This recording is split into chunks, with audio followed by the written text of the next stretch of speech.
श्रीगुरुभ्यो नमः। अभिवादये। आगच्छन्तु सर्वेपि। अद्य अहं कश्चन कथां वक्ष्यामि। एषा कथा अस्माकम् अभिवृद्धये सहायकारी भवेदिति मम चिन्ता अस्ति। अस्याः कथाकथनश्रेण्याः मुख्य उद्देश्यद्वयमस्ति।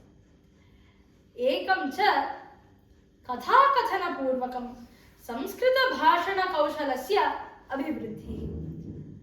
द्वितीयं च कथायां ये अमूल्यानि गुणानि सन्ति तेषां सङ्ग्रहः अपि च आत्मजीवनेषु सम्पादनम्। अस्तु, इदानीं कथां प्रारभामः। एकदा नारदादयः महर्षयः सर्वेपि आगत्य महादेवं प्रार्थयन्ति, स्वामिन् शङ्कर, अस्माकं कृते गणाधिपं दास्य इति। तथा शङ्करः वदति, अस्तु इति। तेन एका स्पर्धा आयोजिता। आत्मसुतौ गणेशकुमारौ आहूय सः वदति, वत्सौ पश्यन्तु, भवत्सु यः प्रथमतः त्रैलोक्ये ये पुण्यनदयः सन्ति तेषु सर्वेषु अपि स्नानं कृत्वा मम निकटम् आगच्छति, सः गणाधिपतिः भविष्यति इति महादेवः वदति। तथा कुमारः आत्मनः मयूरमारुह्य जगाम। किन्तु गणेशस्य वाहनं किं? मूषकं। तत् किं तेन वेगेन धावितुं शक्नोति?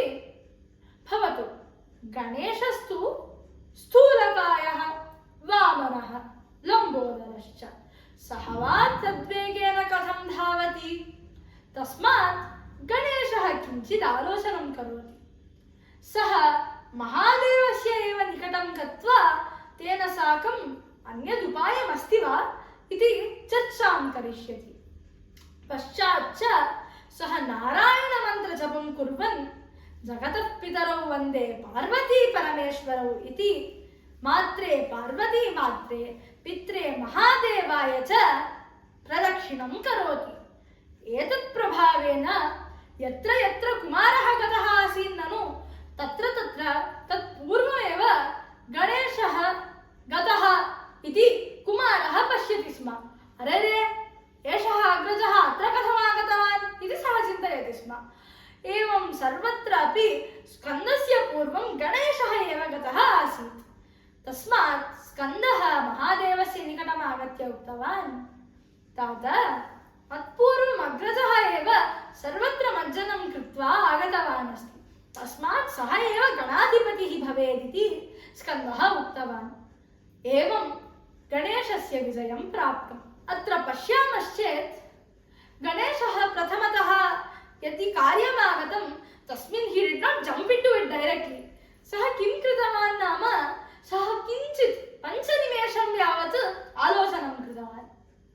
तथैव अस्माकं जीवनेषु अपि यत्किमपि कार्यं कर्तव्यं भवति चेत् वयं प्रथमतः किञ्चित् आलोचनं कर्तव्यं भवति अस्माभिः। पश्चात् सः सर्वेषां साकम् उपविश्य गोष्ठीं न कृतवान्, चर्चागोष्ठीं, किन्तु तथापि सः एकाकी एव निश्चयं न कृतवान्। तस्मिन् रङ्गे यः महानुभावः अस्ति, महाजनः, प्रवीणः अस्ति, तस्य निकटे गत्वा किञ्चित् चर्चां कृतवान्। तथैव अस्माकं गृहेषु इदानीं पितरः भवन्ति, पाठशालासु अध्यापकाः भवन्ति, अपि च अन्येषु रङ्गेषु अपि बहवः साधकाः सन्ति। यदा अस्माकम् एवं कार्यं कर्तव्यं भवति तदा तेषां साकं गत्वा किञ्चित् चर्चा कर्तव्या भवति।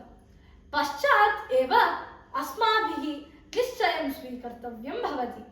अस्य आधुनिकभाषायां ट्रयाङ्ग्युलेशन् इति वक्ष्यन्ति, किन्तु अस्माकं पुराणेषु इदम् उक्तमस्ति एव। तस्मात् अद्य प्रभृति अस्माकं जीवनेषु इदं षड्लक्षणं पालयित्वा सुखेन भवामः। समापनात् पूर्वं गणेशस्य विषये लघुश्लोकम् कृत्वा समापयामः।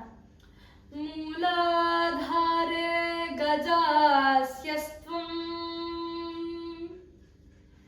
चक्रभिद्देव सेनपः अर्धाङ्गनस्त्वमकुले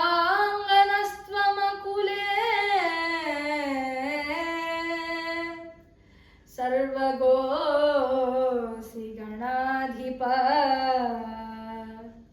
सर्वगो